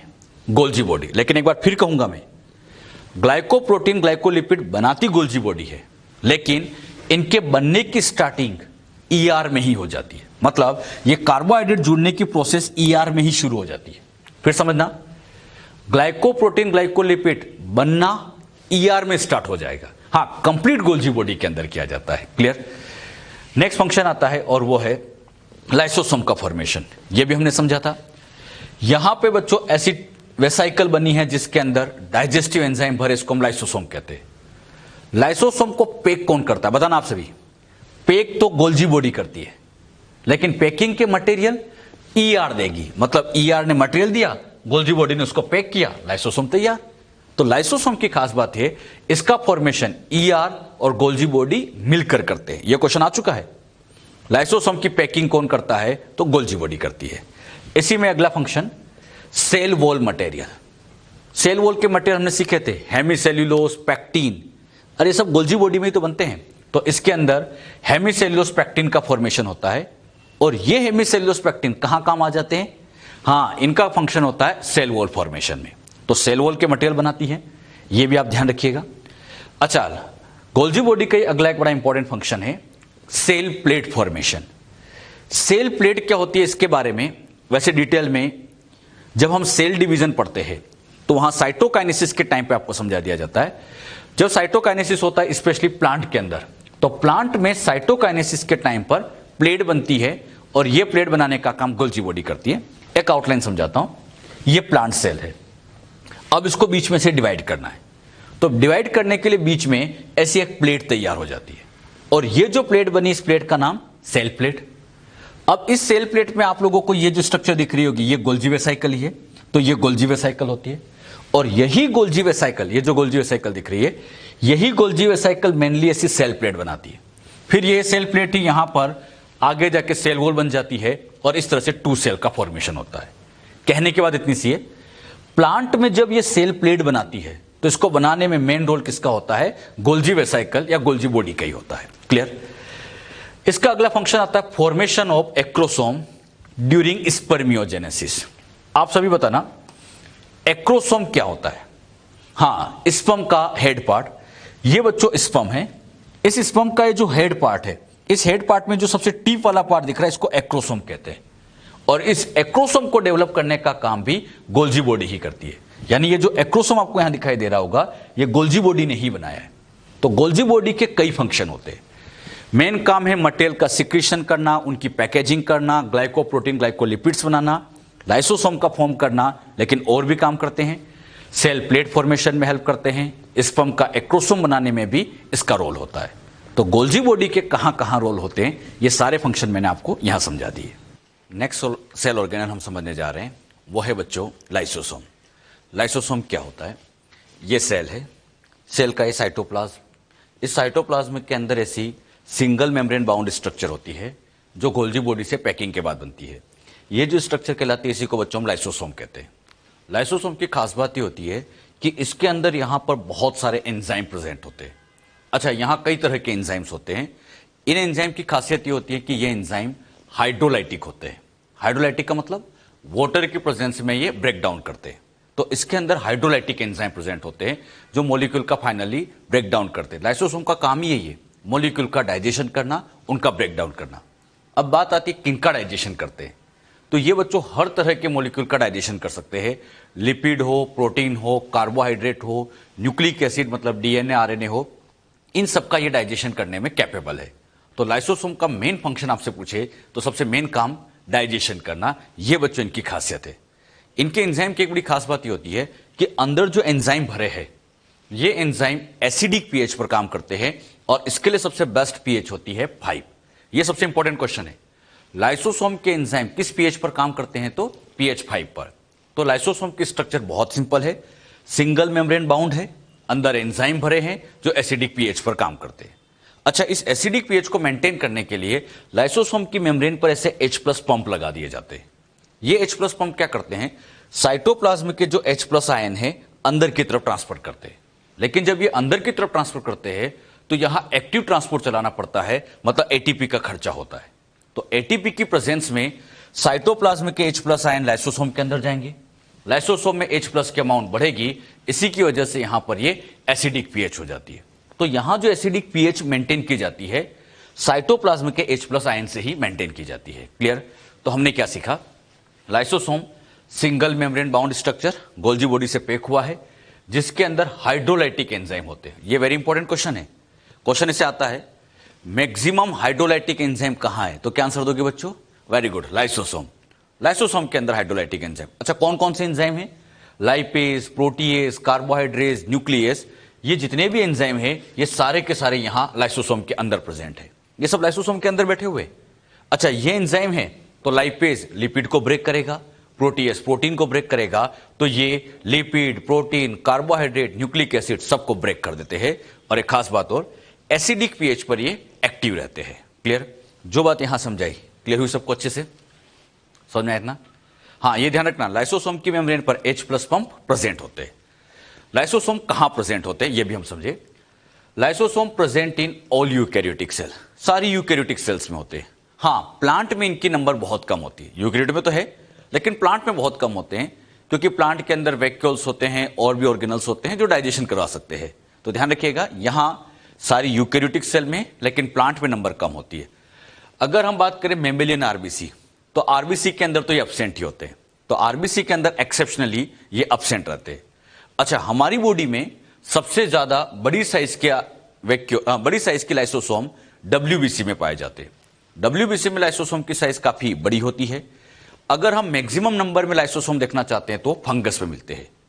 अच्छा, एक बात बताइए, ये मेम्ब्रेन से कवर्ड है, और एक बात आप बहुत अच्छे जानते हैं, मेम्ब्रेन बाउंड स्ट्रक्चर प्रोकैरियोट में एब्सेंट है। तो लाइसोसोम की खास बात होती है ये भी प्रोकैरियोटिक सेल में एब्सेंट है, प्रोकैरियोट में नहीं होता। तो फिर बच्चों के दिमाग में क्वेश्चन आता है कि यहां जब लाइसोसोम नहीं है तो फिर इनमें डाइजेशन कौन करेगा, लाइसोसोम का फंक्शन कौन करेगा? तो बैक्टीरिया के अंदर पेरीप्लाज्मिक स्पेस होती है, यही बच्चों वहां पर लाइसोसोम के जैसा फंक्शन करते हैं। अच्छा, पेरीप्लाज्मिक स्पेस जानते हैं आप? जैसे ये बैक्टीरिया की सेल है, ये तो है सेल मेम्ब्रेन, और ये बच्चों सेल वॉल। और सेल मेम्ब्रेन सेल वॉल के बीच का जो एरिया होता है, इसी एरिया को कहा जाता है periplasmic space. Cell membrane cell wall के बीच का एरिया ये पेरीप्लाज्मिक स्पेस होती है, और इसी के अंदर यहां पर डाइजेशन कर दिया जाता है। तो लाइसोसोम कहां प्रेजेंट कहां एब्सेंट, ये बात भी हमने समझी है। क्लियर?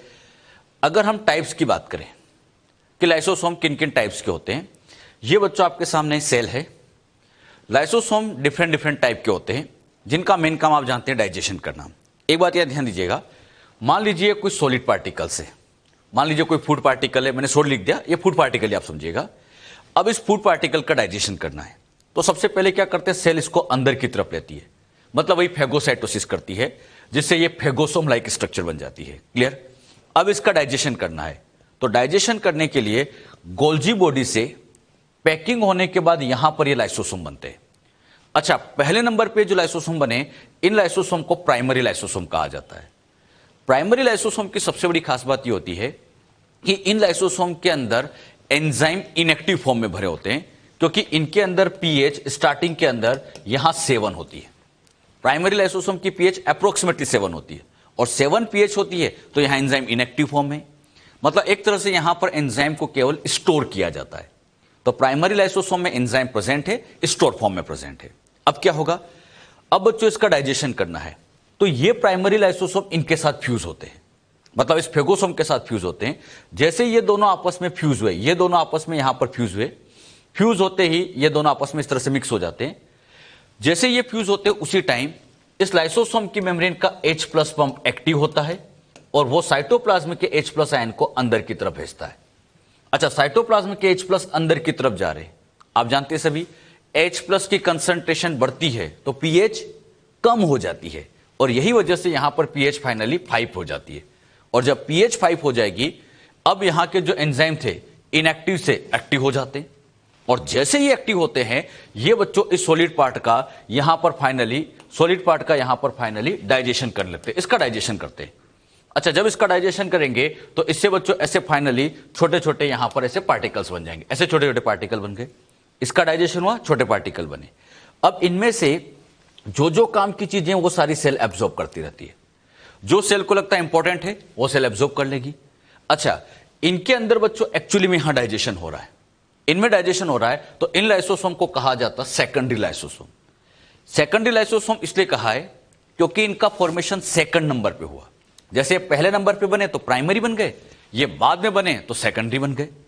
सेकेंडरी लाइसोसोम की खास बात ये होती है कि इन्होंने जिस मटेरियल का डाइजेशन किया वो सेल के बाहर का मटेरियल है, और सेल के बाहर का मटेरियल है तो इसीलिए इसको स्पेशली नाम लिखा हेट्रोफेगोसोम।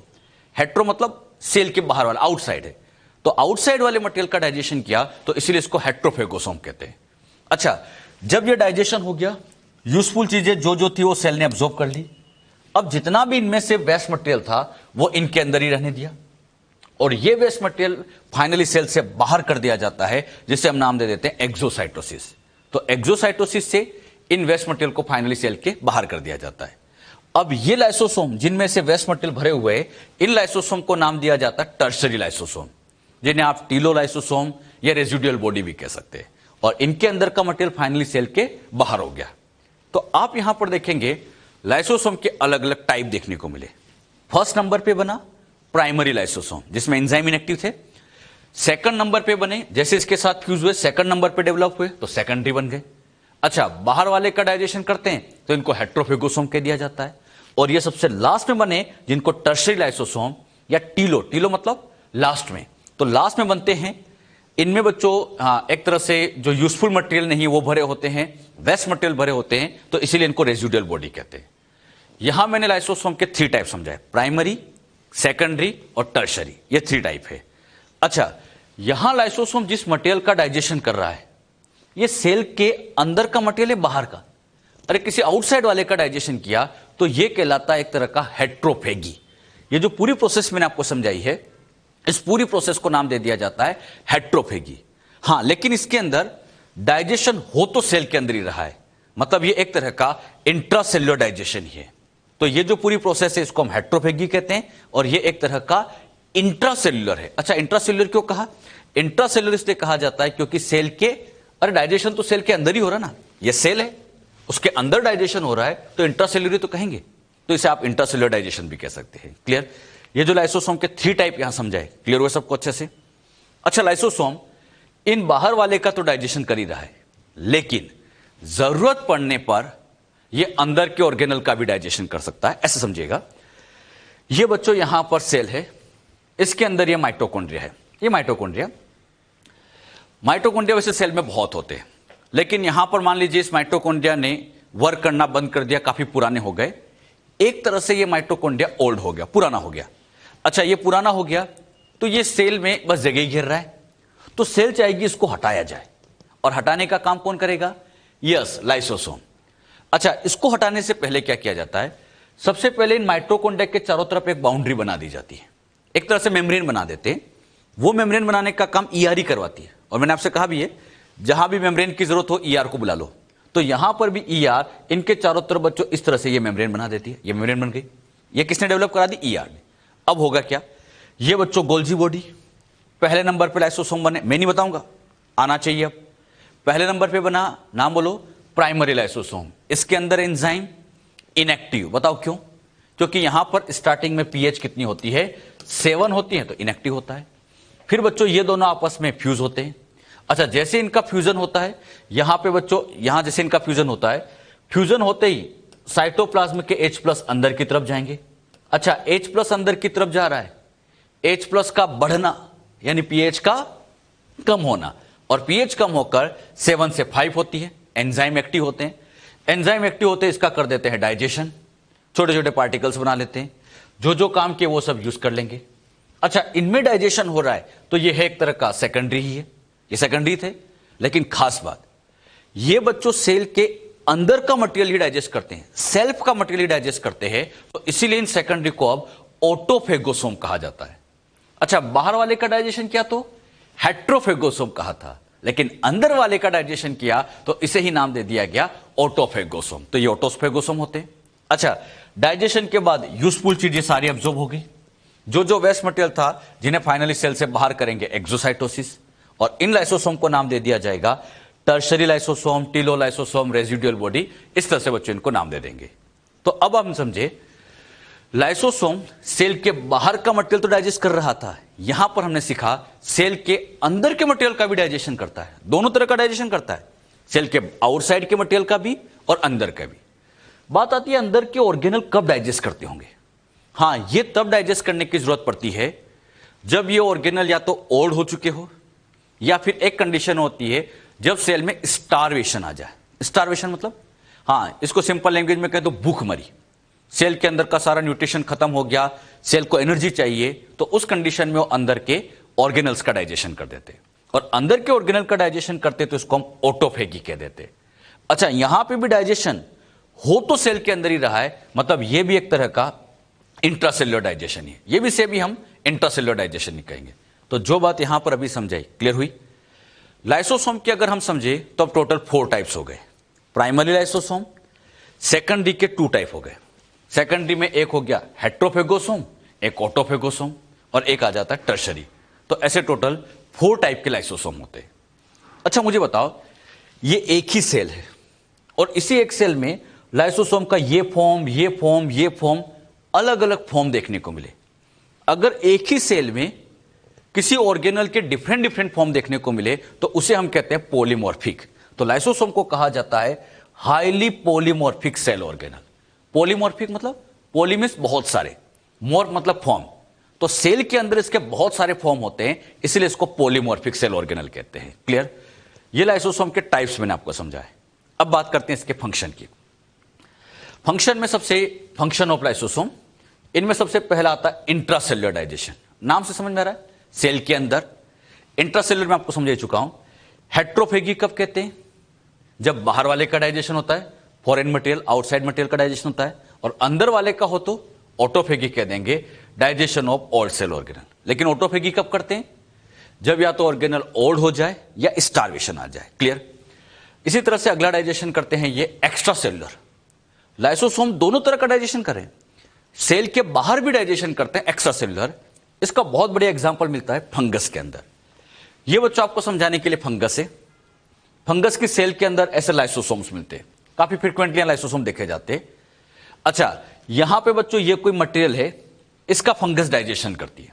तो वो क्या करती है, अपनी सेल के अंदर के जो लाइसोसोम के अंदर जो एंजाइम भरे हैं, इन एंजाइम को सबसे पहले वो बाहर निकालती है। अच्छा, ये एंजाइम यहां बाहर आएंगे और बाहर आने के बाद यहां बच्चों डाइजेशन करेंगे। अच्छा, लाइसोसोम डाइजेशन, लाइसोसोम के जो एंजाइम है डाइजेशन इस फंगस के अंदर कर रहे हैं या बाहर कर रहे हैं, बाहर डाइजेशन हो रहा है, और बाहर हो तो उसी को हम कह देते हैं एक्स्ट्रा सेल्युलर डाइजेशन। तो एक्स्ट्रा सेल्युलर डाइजेशन का बेस्ट एग्जांपल फंगस में होता है। इसी तरह का एक डाइजेशन और देखा जाता है ऑस्टियोजेनेसिस के टाइम पर। ऑस्टियोजेनेसिस मतलब बोन फॉर्मेशन के टाइम पर जो बोन के अनवांटेड पार्ट है उसको हटाने के लिए ऑस्टियोक्लास्ट सेल होती है, वो भी इस तरह का डाइजेशन करती है। जैसे ये बोन है, समझाने के लिए मैंने इस तरह से बना दिया। अब इसके साथ ये कुछ अनवांटेड पार्ट है, तो इसको हटाने के लिए यहां बच्चों ये सेल लगी है, इसका नाम था ऑस्टियोक्लास्ट सेल। बोन के अंदर ये ऑस्टियोक्लास्ट सेल थी। अब इस ऑस्टियोक्लास्ट सेल के अंदर यहां ये लाइसोसोम बैठे। अच्छा, अब इस लाइसोसोम ने यहां एंजाइम रिलीज किया, बाहर रिलीज किया, और फिर ये इसका डाइजेशन कर रहे हैं। तो डाइजेशन यहां पर भी सेल के तो बाहर ही हो रहा है, और सेल के बाहर हो रहा है मतलब एक्स्ट्रा सेल्युलर। अरे, सेल के तो बाहर डाइजेशन चल रहा है ना, तो एक्स्ट्रा सेल्यूलर ही कहेंगे। तो एक्स्ट्रा सेल्यूलर डाइजेशन के 2 सबसे बेस्ट एग्जांपल है, एक तो फंगस में देखा जाता है और दूसरा ऑस्टियोजेनेसिस के टाइम पर भी ऐसा ऑब्जर्व किया जाता है। क्लियर? इसी का अगला फंक्शन आता है ऑटोलाइसिस। ऑटोलाइसिस का मतलब होता है सेल्यूलर डाइजेशन, मतलब पूरी सेल का डाइजेशन। ऑटोलाइसिस में complete cell, whole cell digestion, इसी को बच्चों हम कह देते हैं ऑटोलाइसिस। अब ये क्या होता है, ये साइटोप्लाज्म है, इसके अंदर ये लाइसोसोम है, इसके अंदर बच्चों ये इसके एंजाइम भरे होते हैं, अंदर एंजाइम भरे। अब बच्चों कई बार ऐसा होता है कि ये जो लाइसोसोम की मेम्ब्रेन है ये डिसॉल्व हो जाती है। कुछ ऐसे मटेरियल होते हैं जो इसकी मेम्ब्रेन को डिसॉल्व कर देते हैं। अच्छा, जैसे इसकी मेम्ब्रेन मान लो ऐसे डिसॉल्व हो गई तो इसके अंदर के ये एंजाइम पूरे साइटोप्लाज्म में से फैल जाते हैं और पूरे साइटोप्लाज्म में फैलने के बाद ये लाइसोसोम के एंजाइम पूरी की पूरी सेल का डाइजेशन कर देते हैं। और ऐसे कंप्लीट सेल का डाइजेशन, इसी को ऑटोलाइसिस कहा जाता है। ऑटोलाइसिस का मतलब लाइसोसोम की जो मेम्ब्रेन थी टूटी, एंजाइम पूरी सेल में बिखरे और पूरी सेल का डाइजेशन कर दिया, इसी को ऑटोलाइसिस कहा जाता है। क्लियर? ऑटोलाइसिस का मतलब होल सेल डाइजेशन। क्लियर? अच्छा, इसमें ये सेल को तो मारा, लाइसोसोम ने सेल को तो खत्म किया, खुद भी तो खत्म हुआ है। अच्छा, खुद ही खत्म हो जाता है, इसलिए इनको एक स्पेशल नाम भी दिया जाता है, सुसाइडल बेग ऑफ सेल।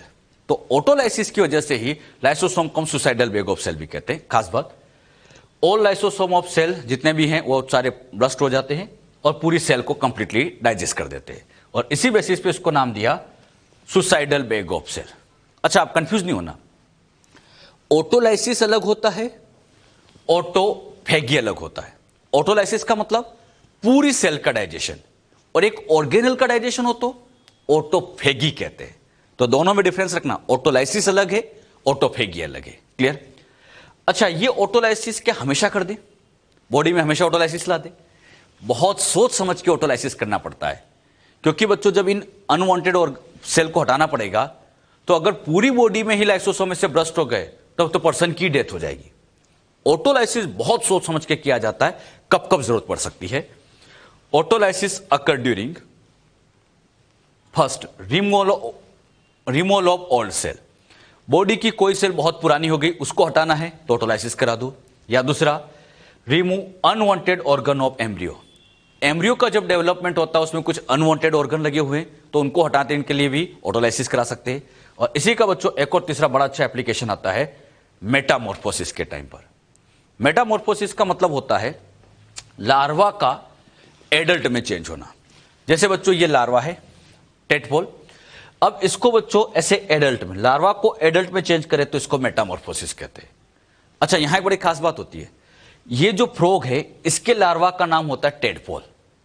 आप डायग्राम में ध्यान से देख रहे होंगे कि टेडपोल के अंदर आपको टेल दिख रही है, सबको नजर आ रही होगी। टेडपोल के अंदर तो टेल है, लेकिन इस फ्रॉग की बात करें तो इस फ्रॉग में कहीं पर भी आपको टेल नजर नहीं आ रही। यानी जब ये लार्वा इस एडल्ट में चेंज हो रहा होगा तो इसकी टेल को डाइजेस्ट कर दिया होगा। अब बात आती है टेल डाइजेस्ट किसने कराई।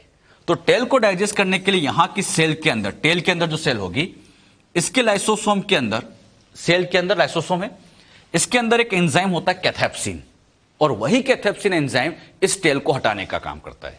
यानी लाइसोसोम के अंदर का एक स्पेशल कैथेप्सिन एंजाइम होता है, वो इस टेल को हटाता है। और यहां पर भी टेल को हटाते टाइम पूरी की पूरी सेल का डाइजेशन होता है, और पूरी सेल का डाइजेशन मतलब ऑटोलाइसिस। तो ऑटोलाइसिस को बहुत अच्छा देखा गया है मेटामॉर्फोसिस के टाइम पर, और इसमें कैथेप्सिन एक एंजाइम होता है जो लाइसोसोम का एंजाइम है, वो इस प्रोसेस को फॉलो करता है। मैंने आपको लाइसोसोम के फंक्शन समझाए।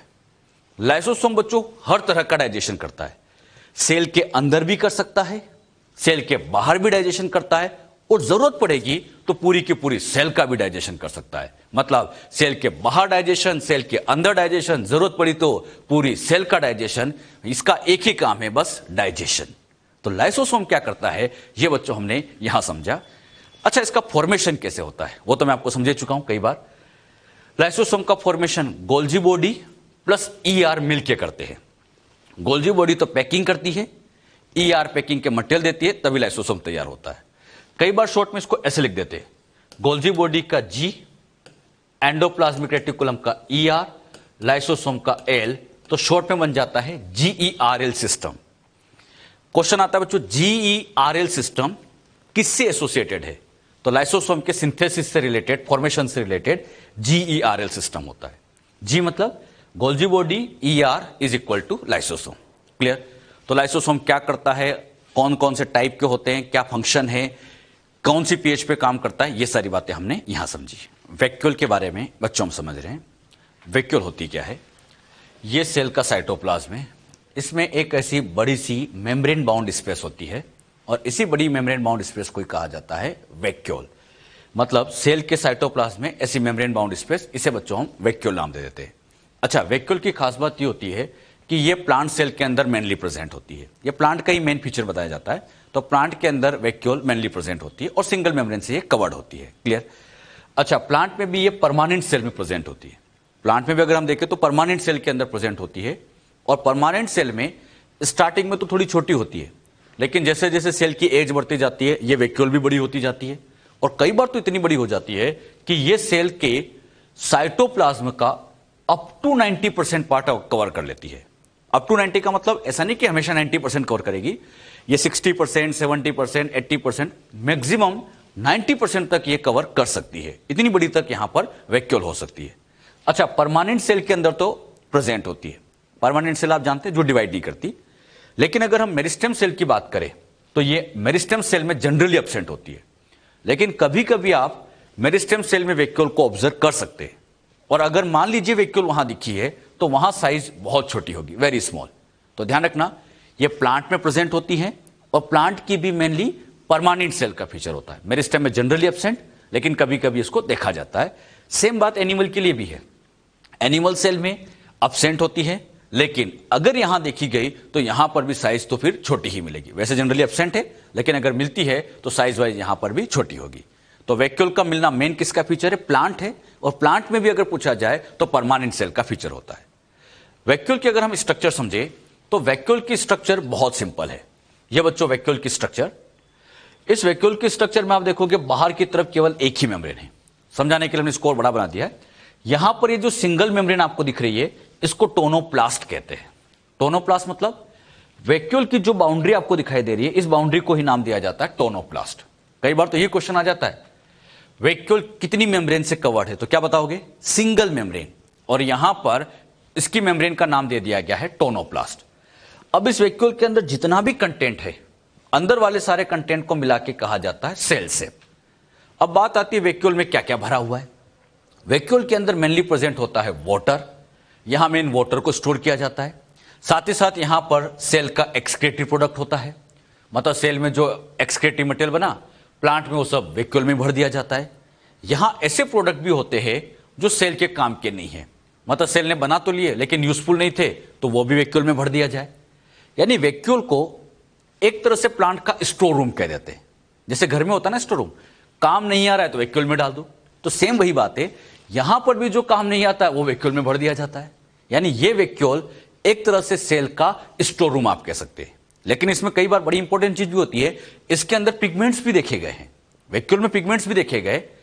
इन पिगमेंट की खास बात यह होती है कि यहां पिगमेंट वाटर सोल्यूबल नेचर के होते हैं। वेरी इंपॉर्टेंट, यहां पिगमेंट प्रेजेंट है। नेचर वाइज पूछा जाए तो वाटर सोल्यूबल, वाटर में डिजोल्व होते हैं। इनमें जो फेमस पिगमेंट होते हैं जैसे एंथोसाइनिन, एंथोक्लोर, इस तरह के पिगमेंट यहां पर प्रेजेंट होते हैं। तो वैक्यूल में पिगमेंट को भी देखा गया है। साथ ही साथ यहां पर आयंस भी भरे होते हैं। लेकिन खास बात, आयंस की कंसंट्रेशन यहां पर हाई होती है। हाई अमाउंट में, हाई कंसंट्रेशन की फॉर्म में यहां पर आयंस भी होते हैं। तो वैक्यूल में कई चीजें हैं, वाटर है, एक्सक्रिएटिव मटेरियल है, ऐसे प्रोडक्ट है जो सेल के काम के नहीं होते हैं। साथ ही साथ इसमें पिगमेंट्स होते हैं, आयंस होते हैं, कई सारी चीजें होती है। अच्छा, ये जो साइटोप्लाज्म होते हैं इसमें भी आयंस होते हैं, लेकिन लो कंसंट्रेशन में। अब यहां पर मान लीजिए ये आयन, साइटोप्लाज्म के आयन जरूरत नहीं है तो यहां स्टोर कर लेंगे। मान लीजिए साइटोप्लाज्म में आयन बैठा है, काम नहीं आ रहा है तो वैक्यूल में स्टोर कर देंगे। तो जब इसको लो से हाई पहुंचाएंगे तो अगेंस्ट द कंसंट्रेशन यहां पर आयन को ट्रांसपोर्ट भी करना पड़ जाता है। तो वैक्यूल अगेंस्ट द कंसंट्रेशन ऐसे आयन को ट्रांसपोर्ट भी करा देती है। अच्छा, इसके खास बात क्या देख रहे हैं आप? वैक्यूल के अंदर वाटर भी है और आयंस भी है, दोनों चीजें, और दोनों स्टोर है। इससे क्या फायदा होता है कि जरूरत पड़ने पर यह बच्चों यहां वापस वाटर की सप्लाई भी कर सकती है, आयन की सप्लाई भी कर सकती है। इससे क्या होगा कि जरूरत पड़ेगी तो बाहर वाटर सप्लाई करेंगे, आयन सप्लाई करेंगे, तो इस साइटोप्लाज्म का ऑस्मो रेगुलेशन मेंटेन रहेगा। अगर यहां सेल का ऑस्मोटिक प्रेशर रेगुलेट करना है तो इसमें वैक्यूल का बड़ा इंपॉर्टेंट रोल होता है, क्योंकि जरूरत पड़ने पर ये वाटर, जरूरत पड़ने पर आयन सप्लाई करती रहती है। इससे सेल का ऑस्मो रेगुलेशन मेंटेन रहता है। ये वैक्यूल की एक बड़ी खास बात होती है, vacuole help in osmoregulation of the cell. और क्यों करती है? क्योंकि इसमें वाटर आयन दोनों है। रिक्वायरमेंट के हिसाब से वाटर दे भी सकती है, वापस गेन भी कर सकते हैं। जरूरत के हिसाब से यह सेल का ऑस्मो रेगुलेशन मेंटेन करती है। यह वेरी इंपॉर्टेंट फंक्शन है, अच्छे से ध्यान भी रखना है। तो वैक्यूल में क्या क्या होता है ये हमने सीखा। ये जो वैक्यूल मैंने आपको समझाई, ये बच्चों प्लांट की है, और प्लांट की इस वैक्यूल के अंदर जितना भी मटेरियल है इसको हम कह देते हैं सैप। इसीलिए ये जो वैक्यूल आपको सिखाई गई है, कई बार इसको सेप वैक्यूल के नाम से भी जाना जाता है। ये सेप वैक्यूल भी आप कह सकते हो, जो प्लांट में देखी जाती है। हाँ, प्लांट के अलावा कुछ अमीबा, प्रोटिस्टा के अंदर भी आप देखोगे वैक्यूल मिलेगी। वो कौन कौन सी होती है वो भी समझ लेते हैं। एक नाम सुना होगा आपने, contractile vacuole. Contractile vacuole amoeba में होती है। ये बच्चों अमीबा बिना किसी शेप का, इसके अंदर ऐसी एक वैक्यूल होती है जिसको हम कह देते हैं कॉन्ट्रेक्टाइल वैक्यूल। ये कॉन्ट्रेक्टाइल वैक्यूल, यहां साइटोप्लाज्म में जो एक्स्ट्रा वाटर है उसको इसके अंदर भर लिया जाता है, फिर ये इसको बाहर निकाल दी रहती है। मतलब अच्छा, वाटर इसमें भरेगा तो साइज बड़ी होगी, फिर वाटर बाहर निकलेगा तो साइज छोटी होगी, तो साइज में इसमें कॉन्ट्रेक्शन होता है, इसीलिए इसको कॉन्ट्रेक्टाइल वैक्यूल कहते हैं। और ये सेल में एक्सेस वाटर को बाहर निकालती रहती है, मतलब एक तरह से यही ऑस्मो रेगुलेशन करती है। और साथ ही साथ सेल का जो वेस्ट मटेरियल कोई बना है वो भी इसमें भर देते हैं, तो वो भी इसके साथ बाहर निकल जाता है। तो ये एक्सक्रिएशन में भी रोल रखती है। आपके एनसीईआरटी में लिखा है वैक्यूल हेल्प इन एक्सक्रिएशन, एनसीईआरटी में लिखा है हेल्प इन एक्सक्रिएशन, लेकिन ध्यान रखना इसका एक मेन फंक्शन ये भी होता है ऑस्मो रेगुलेशन। ऑस्मो रेगुलेशन में भी इसका रोल होता है। क्वेश्चन आ चुका है कॉन्ट्रेक्टाइल वैक्यूल का रोल, तो आप पूछ सकते हो ऑस्मो रेगुलेशन में आता है। इसी तरह से एक फूड वैक्यूल, नाम से समझ में आ रही, फूड वैक्यूल मतलब फूड पार्टिकल को इंगल्फ करने से बनी होगी। मान लीजिए जैसे कोई फूड पार्टिकल है, इसको इंगल्फ किया, तो इंगल्फ करने के बाद अब ये जो वैक्यूल बन गई इसको फूड वैक्यूल कह देते। ये वैक्यूल प्रोटिस्टा या अमीबा के अंदर देखी जाती है। तो many cells food vacuoles are found, कैसे फॉर्म्ड होती है? फूड पार्टिकल को इंगल्फ करने से। तो ध्यान रखिएगा, अलग अलग तरह की वैक्यूल्स होती है। प्लांट की वैक्यूल को स्पेशली सेप वैक्यूल कह देते हैं। अमीबा में जो है उसको हम कॉन्ट्रेक्टाइल वैक्यूल कहते हैं। साथ ही साथ ये फूड वैक्यूल भी यहां पर देखी जाती है। तो वैक्यूल क्या होती है ये हमने समझा, लेकिन सबसे इंपॉर्टेंट क्वेश्चन, कितनी मेम्ब्रेन से कवर्ड है? तो सिंगल मेम्ब्रेन से कवर्ड होती है, और उसके अंदर जितना भी कंटेंट है उसको सेल सेप कह दिया जाता है। क्लियर? तो जो बातें हमने यहां पर समझी है ये सब आप अच्छे से ध्यान रखें।